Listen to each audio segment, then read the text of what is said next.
Wonderful. Good morning, everybody. Thank you for being here this morning. My name is Janet Morris-Reed. I am the CEO of Aspect, and I am joining you from the territories of the Algonquin-speaking people, which is made up of the Esquimalt, Songhees, and Wasanich. And I'm very happy to join you today. You are attending the info session, Hire Students to Support Your Nonprofit. So welcome. We are recording this so that we will have it for future reference. If anybody is joining us late, not to worry. But in this time, I just wanted to take a moment to introduce you to Aspect if you're not aware of who we are. We're a member organization that represents the employment services sector. And the way we do that is through our advocacy work to government, in where we inform policy and program changes. We provide lots of networking opportunities, professional development such as today. And of course, we have our conference that is coming up in November, and this will be in person, and which is quite exciting for us. If you're not a member, would like to join, please do so. The website link is at the bottom of the slide, aspect.bc.ca/join. And some of the things that are coming up in addition to this session today, we have a Work BC Advisory Committee, and that's tomorrow, and that's for Work BC contractors and subcontractors. We're finishing up our 6-month-long Rural and Remote Action Committee, where we talk about employment services being delivered to rural and remote communities. And then we are partnering with CEREC on June 7th to do a virtual community roundtable on employer engagement. And the goal of that is to create a tool and a resource for you to use to engage employers in your communities. And then, as I had mentioned, the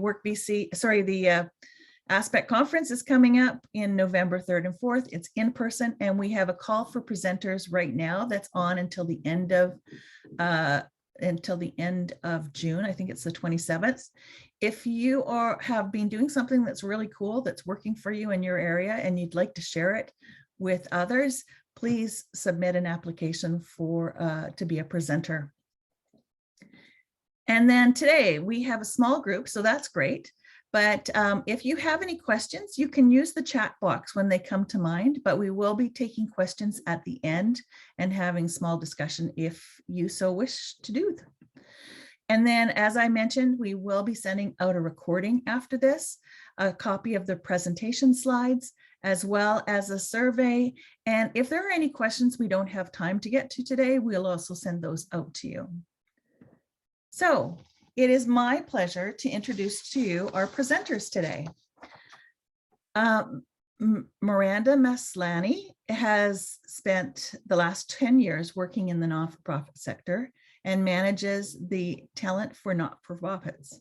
She is highly passionate about the work integrated learning can support career development. During her undergrad, a BA in Environmental Studies and Sociology with a minor in business, Miranda completed a variety of co-op and work integrated learning positions, including managing Victoria's Moss Street Community Market and supporting the David Suzuki Foundation's communications team. So she's the product of work integrated learning. So there you go. Debbie Reese is a talent matches project manager, which supports museums, arts, tourism, culture, and hospitality organizations to hire students for co-ops and other work placements. Debbie has a long history of working and volunteering with the arts and community organizations, primarily in communications roles at the Vancouver Fringe Festival, the Jesse Richardson Theatre Award, Discorder Magazine, the Vancouver Farmers Markets, the Vancouver Writers Festival, and she currently sits on the board for the Geist Magazine and National Literary Magazine. Very impressive presenters today. So thank you to you both. I'm just going to stop sharing and then let Miranda take it away. So welcome, guys, and thank you. Perfect. Thanks so much, Janet. And thank you to everyone for being here today. I'm just going to take a moment to pull up my slides. All right.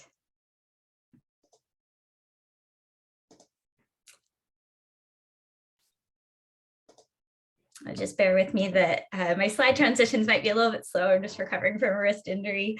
So welcome everyone. Thank you. And thank you again, Aspect BC, for hosting us today. Janet, we really appreciate having the time. So in this presentation, it'll be about 10 minutes long. I'll cover some of the basics of the Talent for Nonprofits services and what we offer to you. And we'll have lots of time for questions. So if there's anything you want to go in more in depth, we can do that. We can go through parts of the website. So yeah, and before we get started, I do want to acknowledge that I'm presenting today from the territories of the Gwagan peoples. I live, work, and play here, and also grew up on this territory. And I want to acknowledge the Songhees, Esquimalt, and Wasanic peoples whose historical relationships continue to this day. So great to meet you all. Again, my name is Miranda Maslany, and so I manage the Talent for Nonprofits program. This is a fairly new program with ACE-WIL BC. And I'd like to also mention Debbie Reese, my coworker, who's the project manager of Talent Match. Talent Match is where this work began, where there's a focus on supporting organizations in the museums, arts, tourism, culture, and hospitality sectors. And so if you work with any employers or students that work in any of these areas, Debbie is a great contact to support you. And I myself will be speaking to Talent for Nonprofits today more in depth. So I cover the nonprofit sector. So if you're an arts nonprofit, you're really well covered and can chat with either of us. All right. So just a quick overview of ACE-WIL BC. So both Talent for Nonprofits and Talent Match are under the umbrella of the organization ACE-WIL BC. So I've got the full name written out here. So it's the Association for Cooperative Education and Work Integrated Learning, BC and Yukon. We're a nonprofit organizations. We're provincial, so BC and Yukon wide. And our focus is to foster work integrated learning across this area. And we have three main audiences. So we work with WIL professionals, so work integrated learning professionals. So that includes co-op coordinators and career educators that support students. We also work with employers like yourselves that want to hire and work with students. And finally, we also work with students to support them. And so we do this primarily by creating resources and education around work integrated learning. So we have webinars like this throughout the year. All right. So I just want to cover the highlights of how Talent for Nonprofits can support you. In my role as the nonprofit career coordinator, these are the top 4 ways that you can work with me and get support to hire and recruit students. The first one I want to mention is funding. So if you're seeking funding or you have it on your to-do list to look out for funders that can subsidize hiring a student, then we can support this process. So we've got a lot of resources on our website that speak to the various funding that's available, and we can also work one-on-one to go through funding options. On the recruitment side, ACE-WIL has a recruitment tool called Post an Opportunity. I'll go into that a little bit more in depth during the presentation. We also have over 150 resources, both for employers and for students. And I'll just share a couple of examples in this presentation as well. And you can also work with us one-on-one. So if you're seeking advice on how to recruit a student, or you're looking to recruit a student in a specific sector, we can support you by finding specific programs throughout the province, or even supporting you throughout how to fill out the Post an Opportunity page. As well, if you've got job postings that you've written up and you just want someone to look them over, we can provide that service as well. So provide feedback on your job description. All right, so in terms of the Post an Opportunity page, I just wanted to highlight this because it's a really great feature and it's easy to find on our website, but I'll just walk you through the visuals. So this is a screenshot of the main page of our website, and you've got 2 options, 2 buttons for Post an Opportunity. So you can just click either of those. And then you'll see there's about a couple of fields to fill out in terms of a role you're recruiting for. So once you've got a student posting ready to go, you can come to this page, fill everything out. And what I really want to highlight is that the benefit of this page is that you can send your student posting to schools across the province. So instead of having to email them individually and say, okay, I want to send one to KPU and I want to send one to UBC, you can streamline your process by sending your posting to as many schools as you like. Once the schools receive your position, they will follow up with you one-on-one and share a bit more on their process. But I just love this page, and I'm always highlighting it in these presentations because it can save so much time up front that you're just getting this posting out the door as soon as it's ready to go. I also just want to give a few examples of employer resources that we have. So we have on our website a student funding for nonprofits resource. We have an Indigenous work integrated learning hub. So that's great both for employers and Indigenous students that are interested in work integrated learning, especially in terms of working with Indigenous students, how to work with them appropriately and how to respect their culture and processes and things like that. We also have an equity, diversity, and inclusion resource hub. We actually did a webinar on this earlier this year. It was a really fantastic session, and we've got a recording of that webinar if you're interested to kind of be walked through the whole resource hub. So a lot of really good stuff there in terms of how to be inclusive, both in your hiring practices and also when the student's on the job. We have a new resource on how to be a good mentor, and that really goes into depth in terms of the differences between supervision and mentorship and how both are so important when you're working with a student. We have one on recruiting work integrated learning students remotely, which of course has become a very common practice throughout the pandemic. And another new addition is an onboarding checklist. So you can download that. It's a spreadsheet and adapt it for your needs. All of these are on our website, and I'll send this out. We're sending out the presentation afterwards, so I'll link all these so you can click on them to get to them straight away. And I also just want to highlight that on the talent match side, there's a webinar tomorrow on cultivating student leadership and entrepreneurship in the arts. So if you have any crossover with the arts and culture sector, highly recommend checking out this webinar tomorrow at 3 p.m. And Debbie will share a registration link in the chat box there.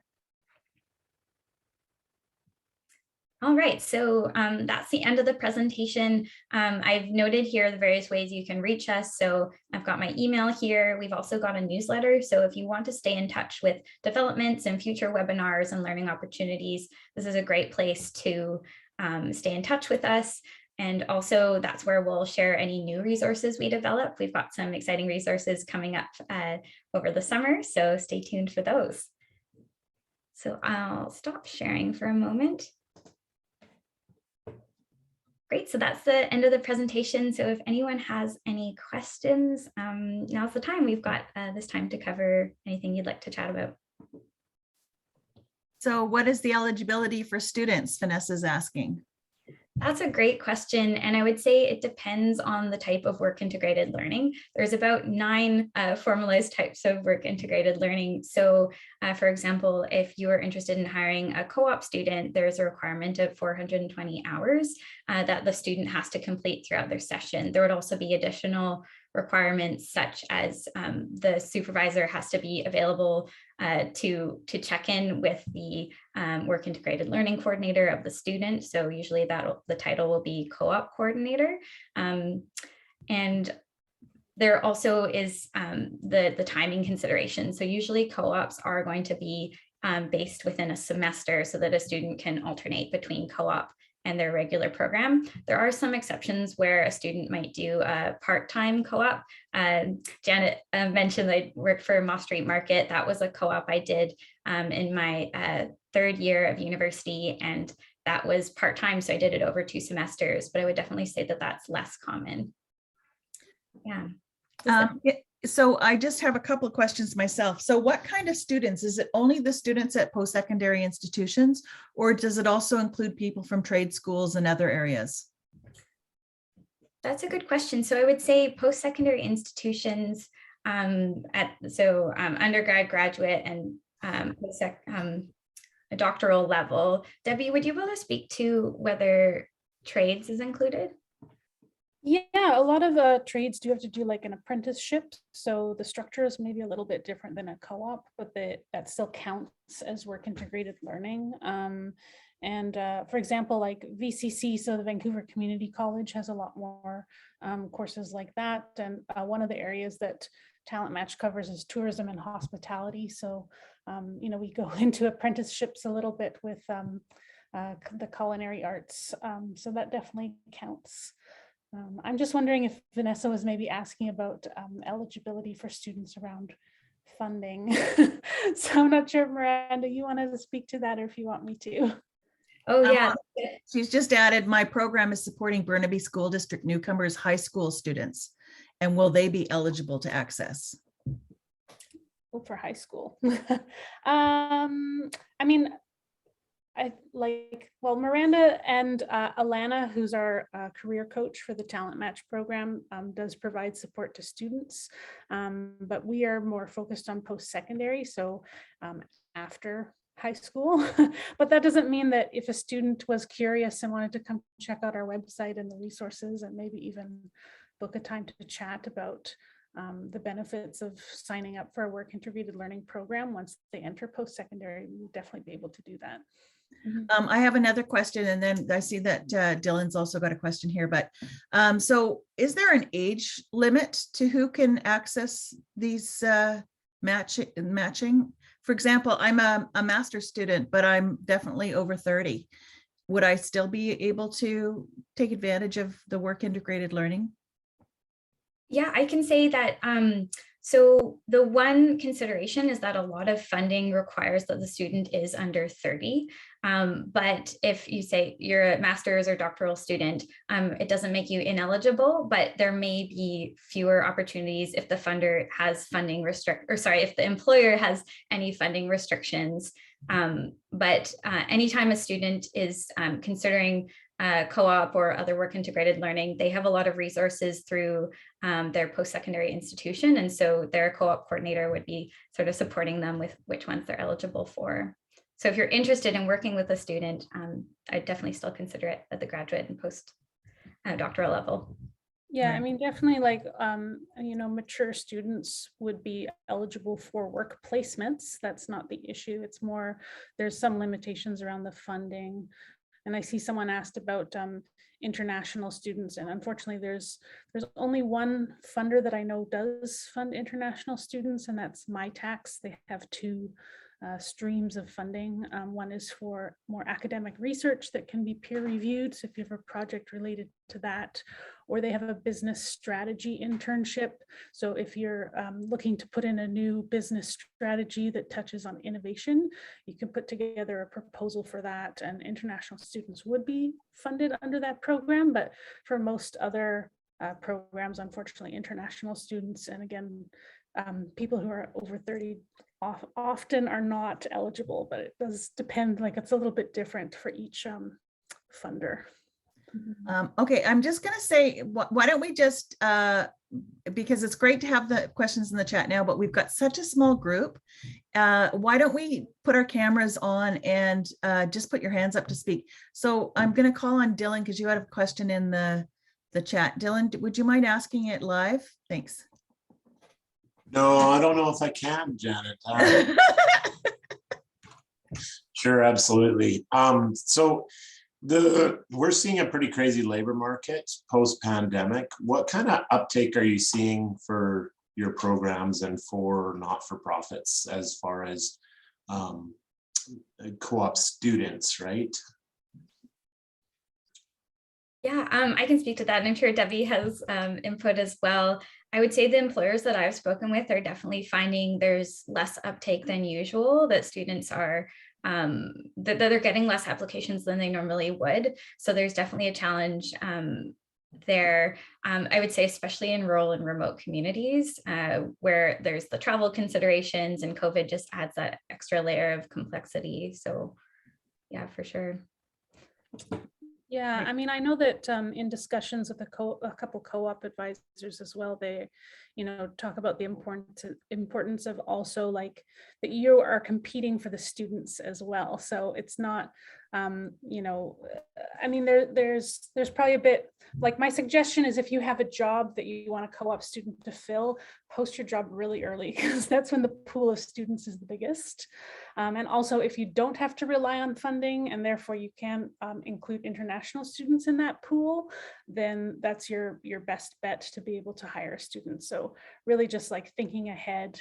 And I would say you can post like 2 months before the semester starts. And that's probably the best time to post and recruit to have a student in for the following semester. Great. Vanessa, did you want to follow up? I'll come to you, Lori, just 1 second. Vanessa, did you want to follow up with your questions and the comments that you had? Yes, thank you very much. Because IASSBC, the program for Burnaby School Board, thank you for answering that. We're going to help them out some other way. But for IASSBC, we have a lot of students who are immigrants, right? So and they go to university, do they have to apply that through their own school? I think it depends on the program. I mean, if you're a student and you want to do a co-op semester, you do have to apply for the co-op. It's like signing up for a class. So they still have to pay their tuition for that semester to be eligible. There's usually, most schools offer like workplace training or like job hunting techniques sort of as a course in advance. But other courses, like it's embedded into the program. So for example, I know that there's like a communications program at Douglas College, for example, where, as an employer, if you just need someone to do a press release, you could contact them and they could have students do your press release for you, and that's embedded into the program. So as long as the student is already in the class, they don't need to sign up for it separately to be able to do that. I see. So just go through all the program that you have in your website and see which one that the client can apply, right? And Vanessa, if you want support with that, I'm happy that we can do an email exchange, and I can kind of help narrow down what might be the right fit. Perfect. Thank you. Great. Thanks. Lori. Yes. Hi, good morning. Thanks for hosting this webinar. This is great information. I appreciate it. My question, we have some positions that we will be posting through the Canada Summer Jobs program. So from what I could understand from what you're describing about Post Your Opportunity, we would be able to post them through the Post Your Opportunity, and it is the applicants can be from the ages of 15 to 30. So someone earlier had asked about post-secondary versus secondary age levels and so on. So through the Canada Summer Jobs, the age restriction is 15 to 30. So, but we can post our opportunities through you. Is that correct? Yes, absolutely. I would highly recommend including that in the posting just so students know whether they're eligible. But yes, absolutely. And you can choose as many post-secondaries as you like. It just won't include any high school students through this. Right. Yeah. Right. And then we also advertise for internships for counselors. So, and they need a master's degree or a doctorate. So those also could be posted through the Talent for Management. Is that correct? Yes, and I would just clear, one question would be, is it a paid opportunity or is it? They're Okay. paid internships. We do offer unpaid practicum opportunities, but those would not be advertised through your website. I'm talking mainly about the paid internships and the paid student opportunities. Yeah, absolutely. Then you can post that through, and each school will determine sort of where it fits best within their programming. We have found that the Post Your Opportunity page is most successful for the paid position. So that's why we're just clarifying that piece. But absolutely, yeah. Yeah, for sure. I actually did, there's a video on the Talent Match webpage with a student who was doing his postdoctoral, and he did a work placement at a museum where he ended up archiving 300 boxes of materials and putting in a new system in place for them. So there's definitely like PhD students and master students out there who are looking for work placements as well. Okay, thank you so much, Debbie. Great. Does anybody else have any questions? Well, I have one for you. Who funds you? How are you funded to be able to do this? Where's the money coming from? Yeah, so we're one of the many of these COWIL funded projects. And so we're funded through the Ministry of Advanced Education and Skills Training. So while they're not funding directly like student placements, they are funding, like for example, the EDI resource hub that Miranda mentioned earlier, that was another COWIL funded project. So it's, you know, to promote all things to do with work integrated learning. That's great. And how can Aspect help you in your work? Miranda? So just want to cut you off. That's a great question, Janet. I would say that really we're creating new resources and building out the supports that we have. So the more that you can share and amplify the work that we're doing, because we just want more folks to know about it. You know, a lot of the time that I'm spending while I'm with ACE-WIL is just building awareness that we exist and that we have these supports available. I would say that in terms of the one-on-one support, that's right now because of the funding that we have that Debbie mentioned. So kind of going on next year, we can't guarantee that we'll be here for the one-on-one support, but the work continues and the resources are still there. So I highly recommend that you make use of them. Yeah, I think that was the first part of our conversation when Miranda contacted me, because we knew each other from Vantage Point when she was working there, is I said, how come I've never heard of your organization? So now that I know that it exists, I am all on board to help promote it and get the information out there. Does anybody else have any questions? Just one thing that, oh, sorry, go ahead. Yeah. So it has to be student has to be active student or student who just graduate. Are they eligible? That's a really good question. So we work with students who are active students. There is also funding available for students who have recently graduated. For example, Eco Canada has one specific funding specific for environmental organizations that want to hire someone who's recently graduated. So that funding exists, but I'd say that we focus on hiring active students. Mm-hmm.